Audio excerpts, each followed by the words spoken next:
ये जो चीज मैं बताने जा रहा हूं ये बहुत सारे स्टूडेंट्स के मन में होती है और ये बहुत सारे स्टूडेंट्स सोचते हैं कि वो आगे क्या करें। तो टॉपिक का नाम है दोस्तों what to do after 12th science, और वो भी मैंने रखा हुआ है आज का जो टॉपिक है वो पीसीएम है। अब पीसीएम का मतलब क्या होता है आगे इस वीडियो में आपको पता चलेगा। ठीक है दोस्तों, तो सबसे पहली बात, अगर आप 10th स्टैंडर्ड पास हो जाते हो तो आपके मन में ख्याल आता है कि मुझे साइंस लेना चाहिए, आर्ट लेना चाहिए, कॉमर्स लेना चाहिए। और majority of students according to a survey माना यह गया है कि मोर देन 50% जो लोग हैं वो साइंस स्ट्रीम जो है सिलेक्ट करते हैं। तो साइंस स्ट्रीम जो होता है बहुत ही वास्ट होता है, यानी बहुत बड़ा स्ट्रीम है, उसमें बहुत सारे करियर अपॉर्चुनिटीज होता है, आगे आपको चूज करने होते हैं। तो अगर आपने 11th में साइंस ले लिया, 11th एंड 12th अगर आपने साइंस कंप्लीट कर दिया, फिर असली खेल शुरू होता है कि एटलीस्ट मैंने 12th साइंस कंप्लीट तो कर लिया, लेकिन उसके बाद मैं क्या करूं, बहुत सारे रास्ते हैं, कहां जाऊं मैं। तो ये सवाल का जवाब आज इस वीडियो में आपको मिलने वाला है, तो ध्यान से देखिएगा। इसमें बहुत सारी चीजें मैं बताने वाला हूं कि कौन से आपके फील्ड हो सकते हैं, किसमें कैसी जॉब अपॉर्चुनिटी हो सकती है वो भी बताऊंगा। एंड साथ ही में ये जो पीसीएम है, पीसीएम का मतलब होता है दोस्तों फिजिक्स, केमिस्ट्री एंड मैथ्स।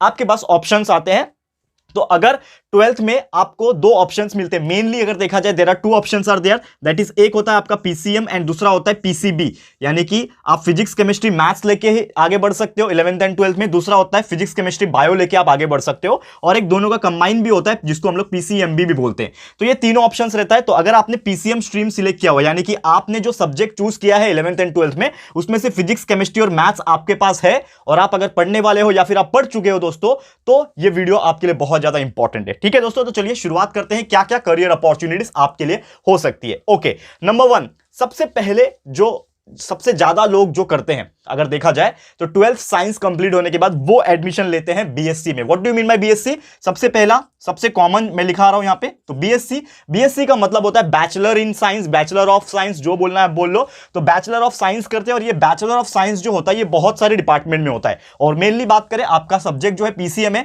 तो आप फिजिक्स में बीएससी कर सकते हो, that is bachelor of science of physics में कर सकते हो, केमिस्ट्री में कर सकते हो, और इसके अलावा आप जो है बायोलॉजी, बी रखा नहीं है मैंने, बायोलॉजी नहीं कर सकते, यहां पे मैथ्स रखा है मैंने, यानी कि मैथ्स आप कर सकते हो। ओके, तो ये तीन आपके पास अपॉर्चुनिटीज है, physics chemistry and maths, BSc कर सकते हो। एंड इसके बाद क्या कर सकते हो कि आपको जॉब मिल जाए। तो अगर आप नॉर्मल जॉब करना चाहते हो, ठीक है ना, आप चाहते हो कि मैं बेसिक शुरुआत के दिनों से ही जॉब करने लग जाऊं, तो 12th साइंस कंप्लीट होने के बाद आप 3 साल का बीएससी कोर्स कर लो, या तो फिजिक्स में, या तो केमिस्ट्री में, या तो मैथ्स में, आपका जैसा इंटरेस्ट है उसके हिसाब से आपको कोई भी कंपनी में जॉब जो है आसानी से मिल जाती है। और थोड़ा एडवांस में अगर पढ़ना चाहते हो तो बीएससी के बाद दोस्तों आप एमएससी के लिए अप्लाई कर सकते हो, यानी बैचलर ऑफ साइंस कंप्लीट करने के बाद आप मास्टर ऑफ साइंस कर सकते हो। और अगेन मास्टर ऑफ साइंस में आप फिजिक्स से, केमिस्ट्री से एंड मैथ्स से, ये तीनों से ही अलग अलग, और इसमें भी बहुत सारे अलग अलग चीजें होती है। एनालिटिकल केमिस्ट्री होता है, फिजिक्स में भी अप्लाइड फिजिक्स होता है, ऐसे बहुत सारे उसके अंदर भी डिपार्टमेंट आ जाते हैं। तो जो आपका इंटरेस्ट आगे बढ़ता जाएगा उसके हिसाब से आप सिलेक्ट करोगे तो आप कर सकते हो। तो इसमें दो जो चीज हो सकती है, या तो बीएससी एमएससी करने के बाद आप सीधा कोई भी बहुत अच्छा जॉब कर सकते हो, या तो आप टीचर भी बन सकते हो। अगर आप कोई भी स्कूल या फिर कॉलेज में पढ़ाना चाहते हो तो बन सकते हो। ठीक है, टीचर जो होता है मोस्ट कॉमन जॉब होता है। ठीक है, अगर आपको थोड़ा भी टीचिंग में इंटरेस्ट है तो आप वो चीज कर सकते हो। तो ये तो बात हो गया हमारा किसका, बीएससी का। अब बीएससी के बाद आप अगर आप एमएससी करते हो तो एक रास्ता आपके पास और होता है, जो कि होता है एमबीए। यानी कि अगर आप मैनेजमेंट में घुसना चाहते हो, यानी कि आपने बीएससी कर लिया, बीएससी के बाद अगर आपको एमएससी यानी साइंस में नहीं रहना है, आपको अपना स्ट्रीम जो है चेंज करना है, तो आप सीधा बीएससी के बाद जो है एमबीए कर सकते हो, यानी मास्टर ऑफ बिजनेस एडमिनिस्ट्रेशन जो होता है, एमबीए जिसको बोलते हैं। तो अगर आप बिजनेस लाइन में जाना चाहते हो, मैनेजर लेवल पे काम करना चाहते हो, तो आपके लिए ये बहुत ज्यादा इंपॉर्टेंट हो जाएगा। तो ये था हमारा सबसे पहला पोस्ट, और इसमें भी बहुत सारी चीजें जो मैंने बताई ये आपको समझ में आ गया होगा, उम्मीद करता हूं। आगे बढ़ते हैं दोस्तों, जो कि हमारा सेकंड नंबर पे मैंने क्राइटेरिया रखा है, जो सबसे ज्यादा लोग करते हैं और आप लोग को भी करना चाहिए अगर आप इंटरेस्टेड हो, जो कि है आपका इंजीनियरिंग। यानी कि 12th पढ़ने के बाद, 12th में आपने अगर पीसीएम यानी कि फिजिक्स केमिस्ट्री मैथ्स से अगर पढ़ाई की है, तो आप जो है इंजीनियरिंग कर सकते हो, इंजीनियरिंग में अपना करियर बना सकते हो। तो उसके लिए आपको क्या करना पड़ेगा, तो सबसे बेसिक रिक्वायरमेंट ये होती है कि अगर आप 12th साइंस पीसीएम से पढ़े हो, पास हो चुके हो, तो एटलीस्ट आपके 50% मार्क्स ऊपर होने चाहिए पीसीएम में। और साथ ही में एक जेडबलई का एग्जाम होता है, आपको पता होगा, जॉइंट इंजीनियरिंग एग्जामिनेशन, जेडबलई। ठीक है, तो वो एग्जाम देके आप इंजीनियरिंग में एडमिशन ले सकते हो। ठीक है, तो सेकंड में मैंने रखा है बीई यानी बैचलर ऑफ इंजीनियरिंग, या फिर आप बीटेक कर सकते हो, बैचलर ऑफ टेक्नोलॉजी। दोनों सेम ही होते हैं, लेकिन थोड़ा बहुत डिफरेंस होता है, ज्यादा कुछ डिफरेंस है नहीं। Bachelor of engineering and bachelor of technology दोनों ही डिग्री को इंजीनियरिंग डिग्री माना जाता है। ओके, अब इसमें बहुत सारे करियर अपॉर्चुनिटी आ जाते हैं, यानी कि ये बीई और बीटेक जो है, अगर मैं बात करूं, इसमें अगर मैं आपको डिवाइड करने की कोशिश करूं तो there are so many types of field कि आप जो है बीई बीटेक के बाद जा सकते हो। सबसे पहले अगर मैं बीई बीटेक की बात करूं तो आपको अगर इंटरेस्ट है कि आप जो है नेवी में काम करना चाहते हो तो आप डायरेक्टली इंजीनियरिंग करने के बाद बीई का जो 4 इयर्स का कोर्स होता है ना, 4 ईयर का कोर्स कंप्लीट करने के बाद कोई भी फील्ड में कंप्लीट करने के बाद इंजीनियरिंग में देखा जाए तो बहुत सारे फील्ड होते हैं, automobile engineering, mechanical engineering, civil engineering, electronic engineering, electronics and telecommunication engineering, electrical engineering and so on, information technology, computer. तो आपको जैसा इंटरेस्ट रहेगा आप इंजीनियरिंग कर सकते हो। और उसके बाद अगर आपको नेवी में जाना है तो आप मर्चेंट नेवी में डायरेक्ट जो है ज्वाइन हो सकते हो। मर्चेंट नेवी इसको मैंने यहां पे रखा है कैटेगरी में, तो मर्चेंट नेवी में आप जा सकते हो। और मर्चेंट नेवी जैसे ही आपका कोर्स कंप्लीट हो जाता है तो आप एक मरीन इंजीनियर भी बन सकते हो। मराइन इंजीनियर का जो सैलरी होता है नॉर्मल इंजीनियर से लगभग 5 गुना ज्यादा होता है। तो आप समझ जाओ दोस्तों कितना इंपॉर्टेंट है और उतना टफ भी है। अब बहुत कम लोग करते हैं ये चीज। तो मराइन इंजीनियर यानी कि जो लोग नेवी में काम करते हैं वहां पे जो शिप्स वगैरह आते हैं उसको एक तरीके से रिपेयर वगैरह करने का काम, और बहुत सारी चीजें होती है अंदर अंदर की जो हम लोग को भी नहीं पता चलता है। तो आप ये कर सकते हो, मराइन इंजीनियरिंग कर सकते हो। ठीक है, नेक्स्ट चीज, अगर आप टीचिंग में इंटरेस्टेड हो तो आप जो है बी या फिर बीटेक करने के बाद सीधा सीधा आप एमई कर सकते हो।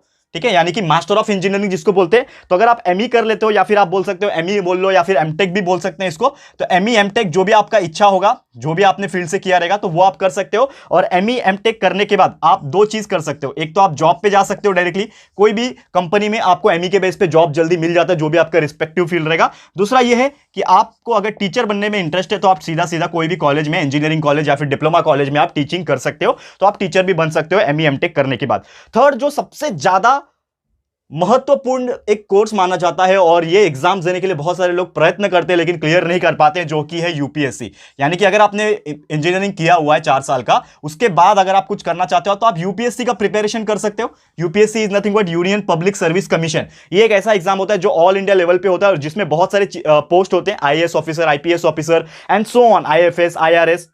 और इसके ऊपर मैं एक फ्यूचर में वीडियो बनाने वाला हूं कि कितने कितने पोस्ट होते हैं। बट आईएएस और आईपीएस ये 2 के ऊपर मैंने ऑलरेडी वीडियो बनाया, तो आप जाके हमारे वीडियो सेक्शन में चेक कर सकते हो, आपको मिल जाएगा।